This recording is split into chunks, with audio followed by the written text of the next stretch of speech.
তৃণমূলের পর এবার ভোট না দেওয়ায় আমরা ওরা বিতর্কে বিজেপি। তৃণমূলকে ভোট দেওয়ায় ক্যান্সার আক্রান্তকে ফেরালো বিজেপি।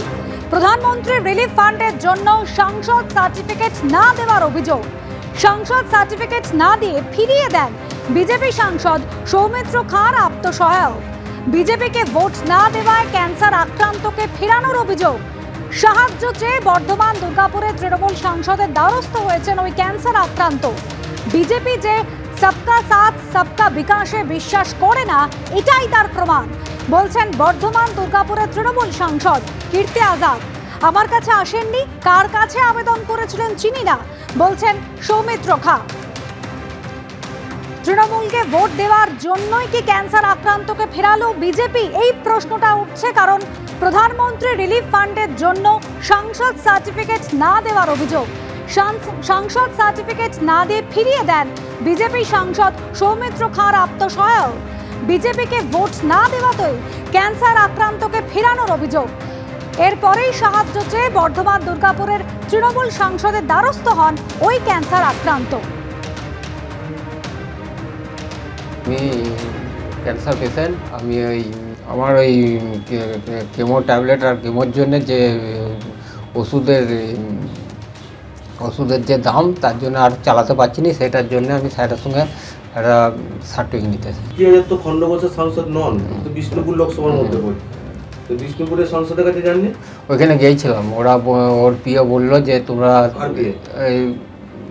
সৌমিত্র খায়ের বললো যে তোমরা তৃণমূলকে ভোট দিয়েছো, তোমরা সেখানে যাও, আমরা দিতে পারবো না। আপনি কি তৃণমূল করেন? আমি তৃণমূল করি। তো তৃণমূলকে ভোট দিয়েছেন বলে সার্টিফিকেট দেবেন না, বলে যাকে ভোট দিয়েছো তার কাছে যাও, সে তা আমরা দিতে পারবো না। এটা কি প্রধানমন্ত্রী রিলিফ ফান্ডে অ্যাপ্লাইয়ের জন্য? হ্যাঁ। কমল কৃষ্ণ দে আমাদের প্রতিনিধি রয়েছেন আমাদের সঙ্গে টেলিফোন লাইনে। কমল কৃষ্ণ, ওই ক্যান্সার আক্রান্ত তিনি অভিযোগ করছেন যে সাংসদ সার্টিফিকেট না দিয়ে তাকে ফিরিয়ে দেওয়া হয়েছে। ঠিক কি অভিযোগ এবং পাল্টা কি বলা হচ্ছে বিজেপির তরফ থেকে? এখন যে ঘটনাটা সেটা হচ্ছে খণ্ডঘোষের এক ব্যক্তি, তিনি ক্যান্সার আক্রান্ত। তিনি তার চিকিৎসার জন্য ইতিমধ্যে দীর্ঘ 1.5 বছর ধরে তিনি ক্যান্সার আক্রান্ত হয়েছেন। এর আগে তিনি ব্যাঙ্গালোরে চিকিৎসা করেছেন, সেখানে একটি তার কিডনি বাদ গেছে এবং তারপর তিনি মুম্বাইয়ের টাটা মেমোরিয়ালে তিনি চিকিৎসা করছেন ক্যান্সারের জন্য। এবং জমি বিক্রি করে তিনি 7 লক্ষ টাকা ইতিমধ্যেই খরচ করে ফেলেছেন, কিন্তু তার কাছে পয়সা নেই। তার জন্য তিনি প্রধানমন্ত্রী রিলিফ ফান্ডের যে টাকা পাওয়া যায় তার জন্য আবেদন করার জন্য, যেখানে সাংসদের একটা সিগনেচারের প্রয়োজন হয়। সেই জন্যই তিনি যেহেতু খণ্ডঘোষের বাসিন্দা, খণ্ডঘোষ বিধানসভাটা হচ্ছে বিষ্ণুপুর লোকসভার মধ্যে পড়ে, সেহেতু তার যেটা অভিযোগ যে তিনি সাংসদ সৌমিত্র খাঁয়ের সাথে যোগাযোগ করার জন্য তার যিনি আত্মসহায়ক আছে তার সাথে যোগাযোগ করেন এবং তার কাছে তিনি যখন যান তখন সেই ক্যান্সার আক্রান্ত ব্যক্তি তিনি যেটা দাবি করছেন যে তাকে বলা হয় যে তিনি যেহেতু তৃণমূলের ভোটার এবং সেই এলাকায় অর্থাৎ খণ্ডঘোষ এলাকাতে বা সেই এলাকায় অঞ্চলে তৃণমূল কংগ্রেস জয়লাভ করেছে, সেহেতু তার যে সার্টিফিকেট সেটা সাংসদ দেবে না, এরকমই নাকি তাকে আত্মসহায়ক বলে। এবং তিনি যেটা দাবি করছেন অর্থাৎ ক্যান্সার আক্রান্ত যেটা দাবি করছেন যে সাংসদের সাথে তার কথাবার্তা হয়েছে এবং কথাবার্তা হওয়ার পর তিনি যেটা বলেছেন যে তাকে কোনো রকমভাবে সার্টিফিকেট দেওয়া যাবে না, যেহেতু তিনি তৃণমূলকে ভোট দিয়েছেন। এবং যেহেতু তিনি তৃণমূলকে ভোট দিয়েছেন তাই তৃণমূলের যে সমস্ত সাংসদ আছে তাদের কাছে সার্টিফিকেট নেওয়ার জন্য তিনি বলেন। এবং এই কথা শোনার পরে তিনি সেখান থেকে চলে আসেন সার্টিফিকেট না পেয়ে। তারপর তিনি বর্ধমান দুর্গাপুরের যিনি সাংসদ কীর্তি আজাদ, সেই কীর্তি আজাদের সাথে যোগাযোগ করেন এবং আজকে সকাল বেলাতেই কীর্তি আজাদের কাছে আসেন এবং কীর্তি আজাদ কিন্তু এই কথা শোনার পরই সঙ্গে সঙ্গে তাকে কিন্তু সার্টিফিকেট দিয়ে দেন।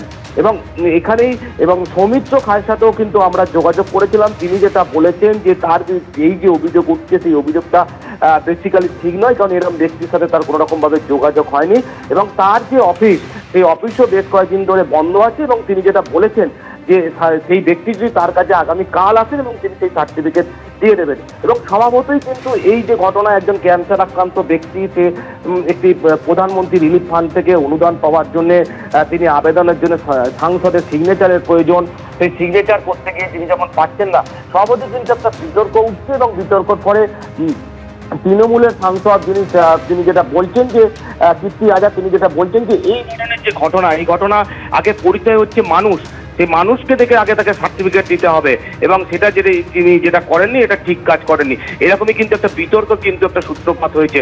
যদিও এই ক্ষেত্রে বলা যেতে পারে যে সেই বিতর্কের কিন্তু কিছুটা হলো অবসান হয়েছে, কারণ কীর্তি আজাদ তিনি বর্তমান দুর্গাপুরের তৃণমূল সাংসদ, তিনি কিন্তু তাকে সার্টিফাইড করেছেন, এবং তাই নিয়ে কিন্তু তিনি আগামী মাসেই হয়তো তিনি মুম্বাই যাবেন এবং তার চিকিৎসার জন্য যাবেন, এবং তিনি আশা করছেন যে প্রধানমন্ত্রী রিলিফ ফান্ড। আমাদের সঙ্গে থাকো, আমরা একবার শুনিনি বর্ধমান দুর্গাপুরের তৃণমূল সাংসদ কীর্তি আজাদ তিনি ঠিক কি বলেছেন।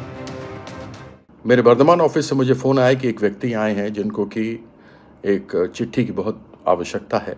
कैंसर से ग्रसित वो व्यक्ति हैं और यदि उनको चिट्ठी नहीं मिली तो 30 के बाद उनकी दवा बंद हो जाएगी। मैंने गाड़ी अपनी घुमाई और वर्धमान के ऑफिस में आया, वहाँ उनको कागज़ दिया, बहुत रो रहे थे। उन्होंने मुझे बताया कि वो विष्णुपुर पार्लियामेंट्री कॉन्स्टिट्यूंसी के हैं, सौमित्र खान वहाँ के सांसद हैं, और उन्होंने और उनके सेक्रेटरी ने उनको चिट्ठी नहीं दी ये कहते हुए कि तुम तृणमूल के वोटर हो। इंसानियत भी कोई चीज़ होती है।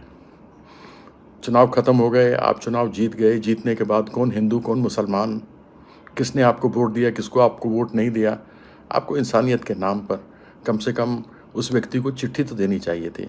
लेकिन दुर्भाग्य है कि आपने नहीं दिया। अभी कुछ दिन पहले हमारे शुभेंदु अधिकारी ने कहा था कि सबका साथ सबका विश्वास नहीं चलेगा। तो मैं तो प्रधानमंत्री से पूछना चाहता हूं, क्या भारतीय जनता पार्टी में कोई इंसानियत नहीं बची है? क्या किसी इंसान की ज़िंदगी की कोई कीमत नहीं है? शर्म आनी चाहिए, इसका जवाब तो अवश्य मिलना चाहिए।